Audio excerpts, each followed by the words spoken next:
এক নিমেষে মনে পড়ে গেল সেদিনের সন্ধ্যের অলৌকিক ঘটনা। হু আর ইউ? আলেক্ষ্যর প্রশ্নটা শুনে সেই সোনালি চুলের মেয়েটি তার নীল চোখ তুলে চাইল ওর দিকে। তারপর টুকটুকে লাল রঙের পাতলা ঠোঁট দুটো নেড়ে কিছু বলতে চাইল। আলেক্ষ্য দেখে বালিতে আধশোয়া মেয়েটি ঠোঁট অল্প ফাঁক করে শীষ দিতে থাকল। পাথরের মূর্তির মতো দাঁড়িয়েও রইল। এরপর মেয়েটি ওকে চমকে দিল নিজের শরীরের নিম্নাংশের বড় বড় রুপোলি আশে ঢাকা লেজে একটা ঝাপটা মেরে। রামধনু রং ঝলসে উঠল সাথে সাথে। তারপর ওর পায়ের পাশ দিয়ে দুহাতে ভর দিয়ে বালিতে বুক ঘষতে মেয়েটি বাল্টিক সাগরের ঢেউয়ে নিজেকে ভাসিয়ে দিল। স্তম্ভিত আলেক্ষ্য জলের দিকে চেয়ে রইল। জলকন্যার দু চোখ তখন সন্ধ্যার অন্ধকারে হীরের মতো জ্বলছে, আর একটা নীলাভ দ্যুতি ছড়িয়ে পড়ছে তার মুখের ওপর। কিছুক্ষণ পর মেয়েটি দুহাত বাড়িয়ে দিল ওর দিকে। সম্মোহিত আলেক্ষ্য নেমে গেল সাগরের জলে। তারপরে একে অপরকে আলিঙ্গন করে ভাসতে থাকলো বাল্টিকের শীতল নীল জলে। একটার পর একটা ঢেউ এসে ওদের নিয়ে যেতে থাকলো আরও গভীর সমুদ্রে। এরপর আরও কিছুই জানে না।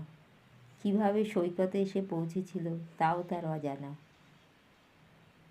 জানে কেউ ওর কথা বিশ্বাস করবে না। ইন্টারনেটের যুগে ছোটবেলার রূপকথার জলকন্যার কথা বললে সকলে ওকে নিয়ে হাসাহাসি করবে। তাই কাউকেই কিছু বলল না ও।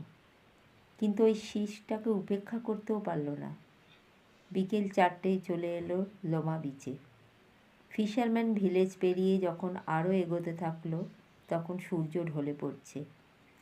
সৈকতের সেই স্থানটায় এসে আলেক্ষ্য জলের ধারে দাঁড়িয়ে শীষ দিতে থাকলো।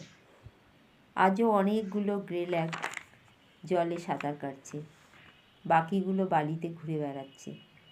আলেক্ষ্য ধৈর্য ধরে শীষ দিতে থাকলো।